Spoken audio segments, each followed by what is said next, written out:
कहना अब रुका नहीं जाता। पीला वस्त्र पहनते हैं पूज्य महाराज जी जिनकी किडनी खराब रही। हाँ, पूज्य श्री प्रेमानंद बाबा वृंदावन के एक अद्भुत संत हैं श्री प्रेमानंद बाबा। उनकी किडनी दोनों खराब हो गई तो लोगों ने कहा कि आप ये निकलवा कर दूसरी डाल लो। कई भक्तों ने कहा हम अपनी दे देते हैं। उनकी बाणी सुनकर के आपके रोंगटे खड़े हो जाएंगे। वो हाथ जोड़कर बोले देखो भाई हम अपनी किडनी नहीं निकालेंगे। अरे बाबा मर जाओगे। बोले जो श्री जी को करना होगा कल होता हो आज हो जाए। एक किडनी हमारी कृष्ण है, दूसरी किडनी राधा है। हम अपने अंदर से कृष्ण राधा नहीं निकाल सकते। दिव्य शक्तियां होती हैं, दिव्य चमत्कार होते हैं, उनका प्रभाव होता है, पर उसके लायक हम हो जाएं तभी हम देख पाएंगे ना, हमारी सामर्थ्य हो जाए। अभी क्या है कि हमारे पास जितनी आध्यात्मिक शक्ति होगी उतने ही हम दिव्यता को देख पाएंगे।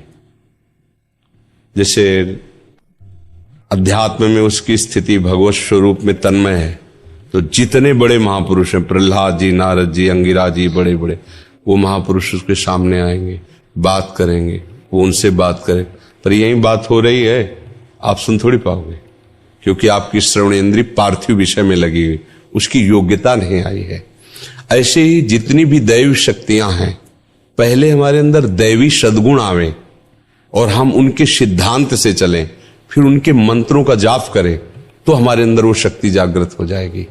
अगर हमारे अंदर शक्ति नहीं तो हमें सब ड्रामा लगेगा, सब हमें नाटक लगेगा कि हमें क्यों नहीं दिखाई देता। तुम्हारा आध्यात्मिक शक्ति विषयों के भोग में नष्ट हो चुकी है, तुम्हारे अंदर सामर्थ्य नहीं रह गई। जो विषय चाहता है तुम्हें रौंद देता है।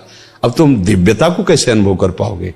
उसके लिए तो भागवतिक शक्ति से संपन्न होना पड़ेगा, तभी तो उस दिव्यता को जान सकते हो।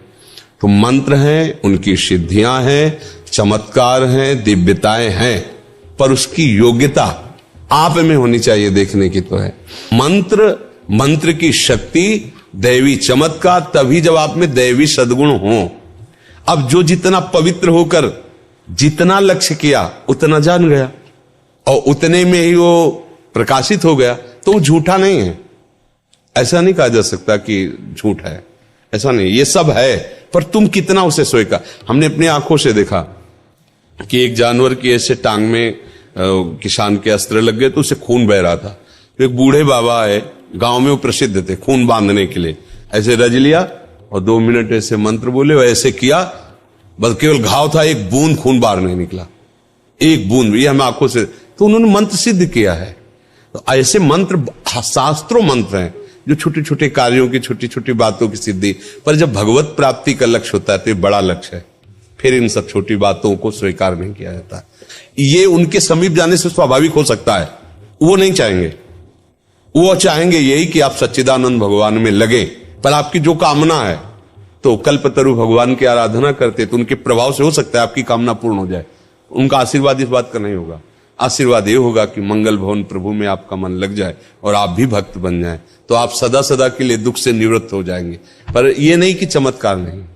हमने देखा एक अयोध्या से संत आए हुए थे, बड़ा प्रभाव उनका, बहुत लोग साथ, वो हनुमान जी की उपासना करते थे। तो आए, हमारे पास भी आए। उस समय हमारी होगी 17-18 वर्ष की अवस्था। तो संतों को बड़े गौर से देखना, क्योंकि संत मार्ग में चल रहे थे, एक एक बात देखना, कैसे उठते, कैसे बोलते, कैसे चलते, उनकी चेष्टा कैसे संत। तो वो नजदीक आए और उनका कि आप क्या साधना करते? हमसे बड़े अवस्था में भी थे और बड़ी भीड़ उनके साथ। हमारे गुरुजी ने बताया नाम जप करो, ऐसे ऐसे कुछ यौगिक साधन करते हैं, चमत्कार कुछ। हमने तो इसका परिचय लिया, हम तो जानते ही नहीं। ऐसे किया, केवड़ा की सुगंध छा गई। और लोगों से पूछे और कौन सी चाहिए? चमेली। ऐसे क्या पूरे वातावरण में चमेली। ये मतलब कहानी नहीं है, ये हम प्रत्यक्ष में देखा है। ऐसा पानी लिया, कौन से जूस आप पीना चाहते हैं, कौन सा शरबत, ऐसे कर देती, आप पियो, जो जूस बोला वही जूस। आखिरकार प्रकृति परमात्मा से ही तो है, तो प्रकृति का परिवर्तन परमात्मा मंत्र से क्यों नहीं हो जाएगा? जो परिवर्तन, खंबे से भगवान निकल पड़े कि नहीं निकल पड़े? खंबे से ही तो निकल पड़े। कुत्ते से भगवान को प्रकट किया नामदेव जी ने कि नहीं, तो उसे शरबत पानी को बना देना कौन सी बड़ी बात, क्योंकि भगवान सर्वरूप है।